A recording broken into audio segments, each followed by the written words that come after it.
ازيكم يا حلوين؟ عاملين ايه؟ السلام عليكم ورحمة الله وبركاته. النهاردة هنعمل الجمبري، وصفة سهلة وبسيطة وتحفة وكريسبي كده وقمر. بصي الجمال وبصي الطعامة، مفيش اجمل ولا احلى من كده. وهنعمل رز الصيادية مع بعض بطريقة سهلة برضو وبسيطة، وزي ما احنا متعودين بنسهل الامور ونبسطها على بعض. لو مش مشتركين في القناة اشتركوا وفعلوا زر الجرس عشان يوصل لكم كل جديد، واعملوا لنا احلى لايك علشان الفيديو يوصل لكل اللي محتاجه، واكتبوا لنا كومنت قمر زيكم كده وقولوا لنا انتوا منين. يلا بينا نبتدي دلوقتي عشان نعمل الجمبري. معانا مقادير ايه؟ المقادير بتاعتنا ايه؟ عبارة عن ايه؟ معايا التوم بتاعي، ده اهم حاجة في الوصفة كلها، هو والتوابل. كل الوصفة مهمة بصراحة. إيه، انا مكترة توم ليه؟ علشان الجمبري بيحب التوم قوي، وعشان عشان ما يبقاش فيه زفارة، ما يبقاش فيه اي حاجة. انت ممكن تكتفي مثلا ب5 فصوص 4 فصوص على حسب المتوفر عندك.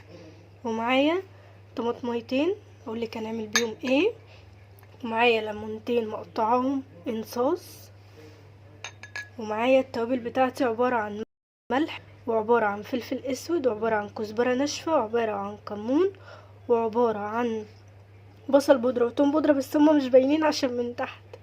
ومعانا بهارات سمك او بهارات ايوه بهارات سمك معلش، والملح بتاعنا برضو على حسب الرغبة. دلوقتي بقى هنفرم الثوم مع بعض بايد الهون. دلوقتي هننزل بالثوم بتاعنا،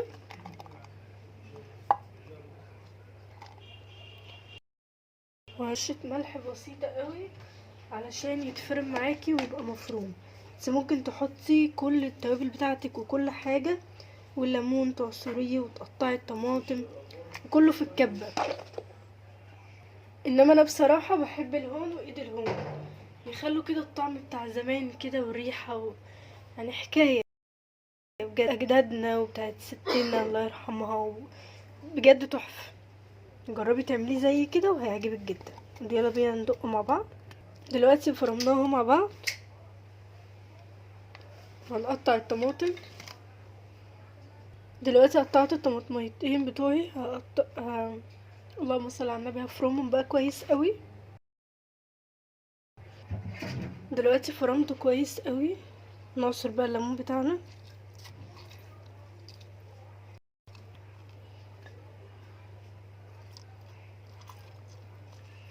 اهم حاجه الليمون والثوم والطماطم. طبعا كل المقادير مهمه، بس اهم حاجه الكمون والثوم والليمون.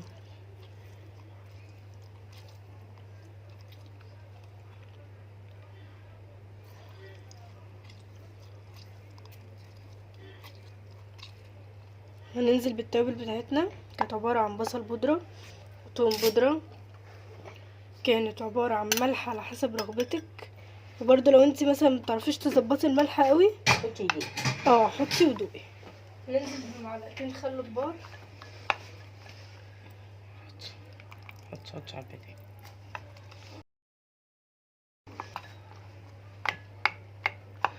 لو انت مش عايزه مش حابه القوطه تعمليها كده ابشريها، بس هي كده احلى عشان ما تقوليش القوطه ايه، بس بيبقى طعمها بيبقى جميل جميل جميل. او ممكن تعملي في المفرمه بس كده، احنا بنحبه كده في الكبه كده كده بتبقى جميله قوي زي ما قلت لك. ناخد بقى شويه ملح تانيين اهو، وهندوق ونظبط الملح بتاعه كويس قوي. اهم حاجه في الجمبري يكون ملحه مظبوط عشان تقدري تاخدي الطعم اللي هو بتاع المحلات، الطعم الجميل ده. دلوقتي هنجيب حاجه غويطه، وجبنا حاجه غويطه عشان نحط فيها الجمبري بتاعنا. بسم الله الرحمن الرحيم. الجمبري بتاعنا طبعا انا لما جبته انا غسلته كويس قوي، بس ده فريش عشان كده لونه كده. بس انا سبته في الفريزر حوالي كام يوم، يعني انا جبته من عند راجل فريش لكن انا سبته في الفريزر حوالي 3-4 ايام. بس انا كنت غسلاه ومنضفاه وخليه زي الفل بالشكل ده كده.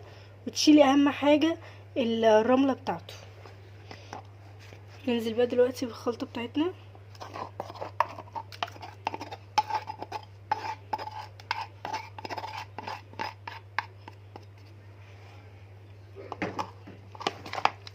قلبي بقى كويس قوي. ممكن تسيبيه في الخلطه دي حوالي نص ساعة، ساعة، ليلة كاملة. ممكن لو مستعجل اعمليه على طول عادي، بس لما بتسيبيه بيبقى الطعم أهرق يعني، احلى والطف. دلوقتي بقى انا هسيبه حوالي نص ساعة وهقولك هنعمل فيه ايه. دلوقتي هننزل بالتوابل بتاعتنا.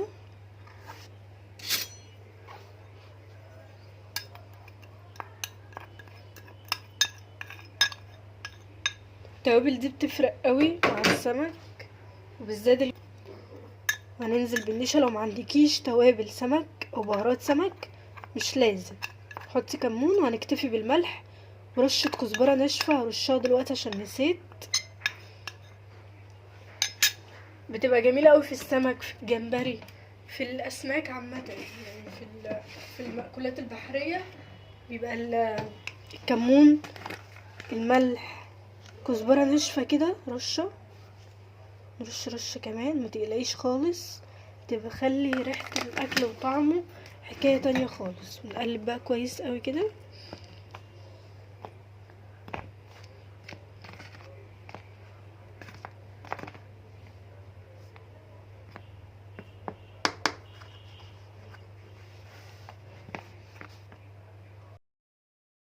الجمبري بتاعنا انزلي بكام واحدة كده على طول يعني، انزلي كده اهو عشان ما تاخديش وقت.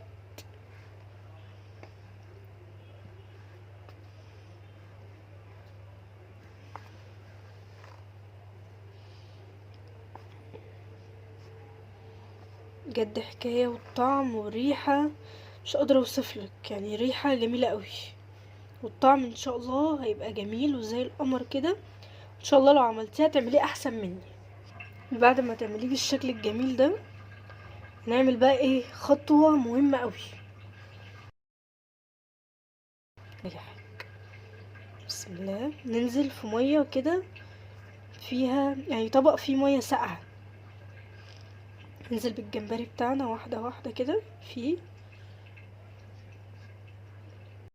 مسافة ما تنزلي بالجمبري رجعيه تاني في الدقيق.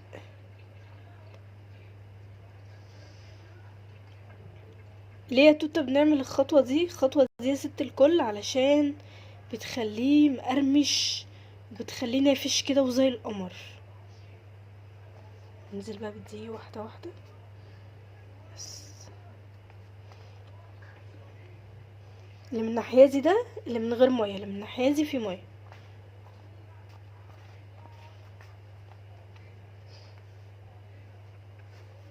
احنا حاطين ايه على النار؟ حاطة طاسة مليانة يعني طاسة فيها زيت معقول، وحاطين ومعلين عليها النار جامد قوي.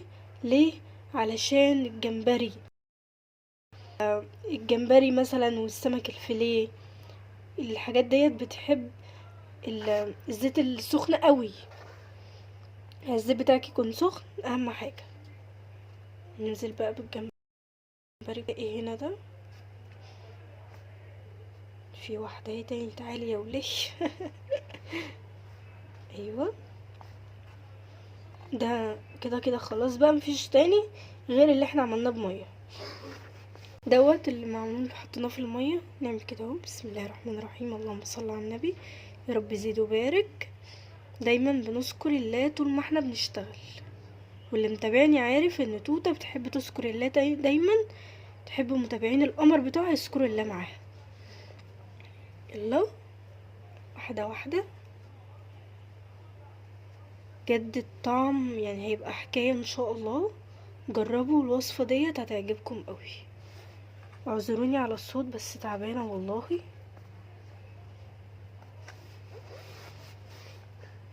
بصي اعمليه كده اهو.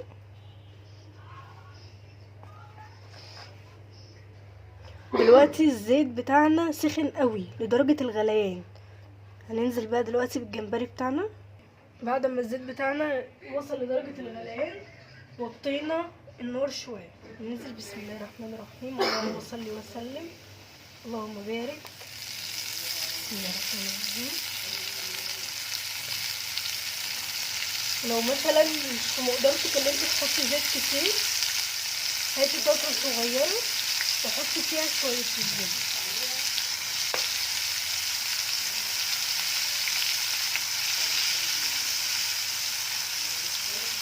انا دلوقتي موطيه الزيت.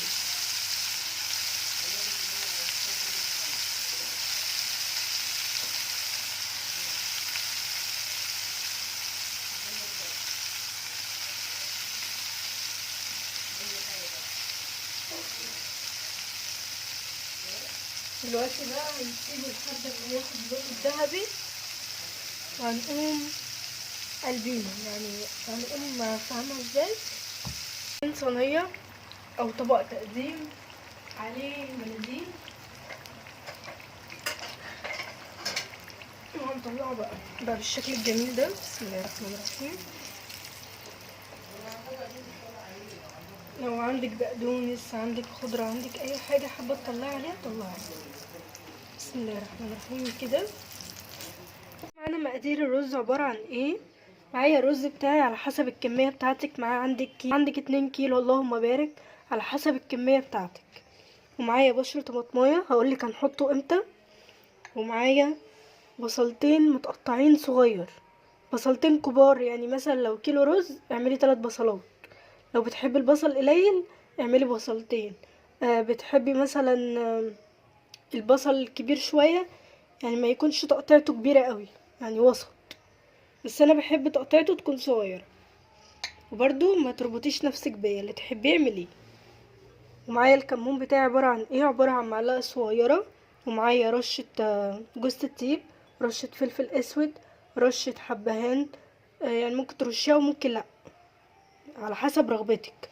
ورشة كزبرة ناشفة، ورشة بابريكا، ورشة قرفة، ورشة سكر. هقولك هنحط السكر امتى بالظبط. دلوقتي معانا الزيت على النار في الحلة. دلوقتي الزيت بتاعي سخن اهو، مولع نار. نزل بالبصل بتاعي، لسه هنزل بالبصلايه التانية. بسم الله الرحمن الرحيم. دايما نسمي الله، نذكر الله كده طول ما احنا بنشتغل. نذكر الله، نذكر الرسول عليه الصلاه والسلام، عشان الاكل بتاعك يطلع جميل زي القمر.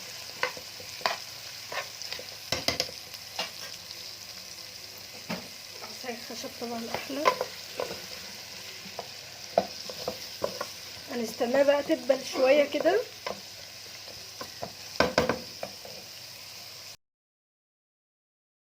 بعد ما احمرت هننزل بمعلقه السكر ديت، سر كل مطعم بجد، تحفه تحفه تحفه. نقلب بقى كويس قوي كده. نزلنا بقى ببشرة طماطم، حكايه مش قادره اوصف لكم الريحه جميله ازاي. والدتي بقى تنزل معاكم بالكمون، وننزل بكل بقى التوابل. فكركم تاني بالتوابل كانت تبقى جميله قوي قوي قوي. جربي تعمليه بالوصفه ديت بالطريقه دي مش هتندمي. بس ما تحطيش الكمون الا مع البصل والقوطه. اوعي تحطي الكمون مع الميه بتاعت الرز، مش هيبقى ليه اي طعم. اعملي زي ما احنا بنعمل كده وهيعجبكم. وقولوا لنا بقى رايكم فيه ايه. الكمون والكزبره الناشفه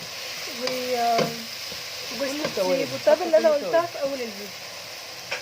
نقعد بقى نقلب كده شويه عقبال بس ما يندمجوا مع بعض كده، يتكرملوا كده حبه صغننين. بجد ريحه تحفه من قبل ما نعمل حاجه اصلا.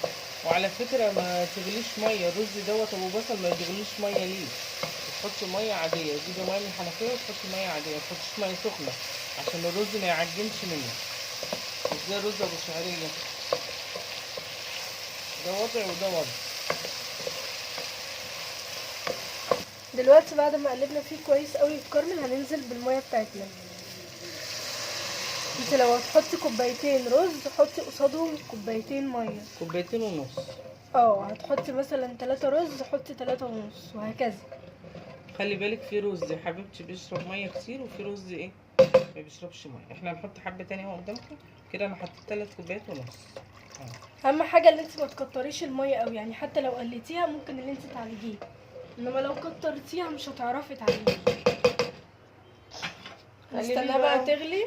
ونحط بقى ايه حبه ملح نظبط بقى الملح بتاعه ونظبط كل حاجه.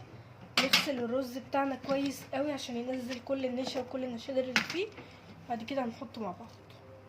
ظبطي الملح بتاعك زي ما انت حابه. حطي ودوقي عشان ايه ما يبقاش ملح منك. حطي ودوقي زي ما انا بعمل كده. لسه عايز حبه تاني.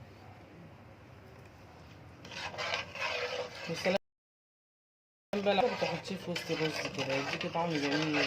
بس ما تفتحوش. شوفي قرن الفلفل وكده حطاه حلو. اوعي تفتحيه عشان ما يعملش ايه، ما يبقاش حرق لي على قلبك. استناها بقى لما تغلي، هنسيبها تغلي مع نفسها. دلوقتي بعد ما الميه بتاعتنا غليت هننزل بالرز بعد ما غسلناه كويس قوي. بصي غسلناه وخليناه زي الفل. ننزل بقى واحده واحده. حتى لو في ميه ما تقلقيش عادي، ما يجراش حاجه.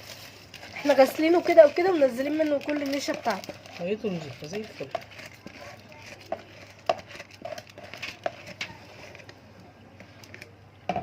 بص بقى هقلبه معاكم. بس بقى للاسف معلش ما عنديش قرن فلفل انا حاطه. لا عادي تبدأوا ما تحطوش على حسب رغبتك، بس هو بيخلي الرز تحفه. بس احنا عشان مش متوفر فعادي. هنغطيه بقى ونسيبه مع نفسه كده. ودوقي الرز بتاعك، دوقي الميه بتاعته، دوقي كل حاجه، وتقومي مغطياه وتسيبيه لحد ما يتشرب وتقومي موطيه عليه. وكده كتر الف خيرك. بعد كده هنوريكي هتطفي عليه امتى بالظبط. دلوقتي وصلنا لنهايه الفيديو يا ست الكل مع الجمبري القمر بتاعنا مع رز الصياديه اللي زي القمر. بجد تحفه تحفه تحفه. جربيه وان شاء الله هتدعيلي، يعني من كتر ما هو جميل وسبايسي وكريسبي كده وجميل قوي قوي قوي. ان شاء الله هيعجبك جدا. لو مش مشتركين في القناه اشتركوا وفعلوا زر الجرس عشان يوصل لكم كل جديد. والسلام عليكم ورحمه الله وبركاته.